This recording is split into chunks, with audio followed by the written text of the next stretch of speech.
Quick update on XRP then on our hourly time frame. As we can see, very much still in our range. Not that much to talk about apart from quite a few altcoins still stuck in a range like this. Fairly similar to what we've been seeing for a good while for Bitcoin, although Bitcoin now starting to look like it might be breaking out of its range pretty soon. Obviously, Ethereum's had that huge move to the upside with the ETF approval for Ethereum as well.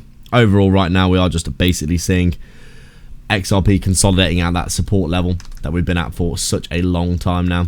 You can see on our weekly time frame here, we've essentially got our overall resistance of the past 6, 7, 8 years now for XRP nearly, and obviously the previous bear market coil that we're seeing here as well, sitting at that support. Probably going to see some relief up towards resistance going into the bull market. Obviously, if we start getting beyond all these levels here and up towards the all-time high in this bull cycle, we'll probably see XRP heading up towards $10, $20, $30 pretty easily, in my opinion.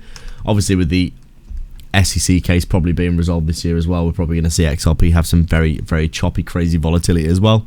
Overall, very excited to see what happens next. Let's see what we can do in the next few years.